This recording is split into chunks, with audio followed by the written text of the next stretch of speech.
kalifomu kuba bannange oli omusawo bangi bakoma musawo Judy afuuse Judy ku kyalo aveeko kati awo juzi ng'omwana yaga kuddayo ku ssomero awona omwana namulumba namubuuza doctor why am I not going for my review nangamba don't disturb me, go to your mom to call me tino mami naye badde akukubira naye tokwata simu nogamba you will call but days are finished ati tata we nakoma wakanga mukambwe nnyo ku mwana omwana kuvaayo tino daddy you don't know that doctor wanted to rape me Shiraba ate onange nenfuna obusungu ne mukubira esimu ekiro ekyo. Poliisi yeseetezze bukubirira okutaasa omusawo w'eddwaliro lya Trust Medicare abatuuze gwe babadde baagala okugajambula nga bamulumiriza okweganzika ku balwadde bajjanjaba nga bino bibadde ku kyalo Bukeerere ekiri mu division y'e Goma mu district y'e Mukono. Ataasiddwa ye Judy Mukwasi ng'abadde agezaako okusobya ku mwana ow'emyaka 16 amannya agasirikiddwa ng'ono nnyina amusindise mu ddwaliro y'ekebejjebwe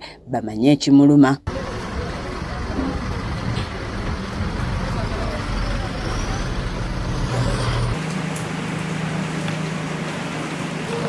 Mama w'omwana agamba nti muwala we olukomyewo amutegeezezza nga dokita bw'abadde ayagala okumutunuza mu mbuga ya sitaani ng'amwesimatuddeko n'adduka n'ajja amutegeeze olwo naye kwe kwekubira enduulu ewa ssentebe w'ekyalo. Kati awo juzi ng'omwana yaga kuddayo ku ssomero awona omwana namulumba namubuuza doctor why am I not going for my review nangamba don't disturb me, go to your mom to call me tino mami naye badde akukubira naye tokwata simu nogamba you will call but days are finished ati tata we nakoma wakanga mukambwe nnyo ku mwana omwana kuvaayo tino daddy you don't know that doctor wanted to rape me Shiraba ate onange nenfuna obusungu ne mukubira esimu ekiro ekyo. Wabula Dr. Judy olutegedde nti abatuuze bamutegedde ne yeekukuma mu nsiko gye bamukukunudde nga bamuwazeewaze paka ku ddwaliro lye poliisi gy'emujje n'emutwala.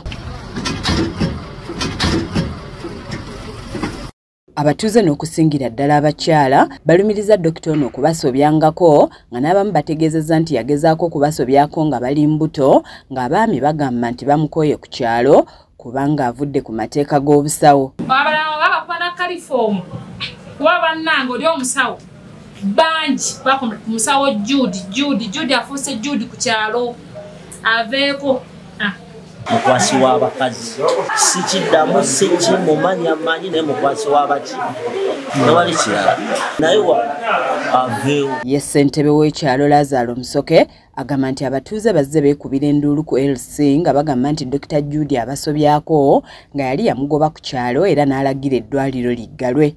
Tufundoza ebadde etuuse weereetera obuzibu mu kitundu nze amawulire nagafunako era mbadde ngafuna naye nga bw'omanyi ng'olina kumala kwetegereza naye nga nange ripooti mbadde nziripootinga naddala ku poliisi era nagezaako okulabula abantu mu nsonga eyo omusajja olabika naye ng'abadde teyeesonyiwa. Omwogezi wa poliisi mu Kampala n'emiriraano Patrick Onyango akakasizza okukwatibwa kwa Dr. Jude ng'onaguddwako omusango gw'okwagala okusobya ku mwana nga kigambibwa nti ono aludde ng'akola bino naye ng'abakyala batya okumuloopa kuba baswala. Yakwata abadde akwata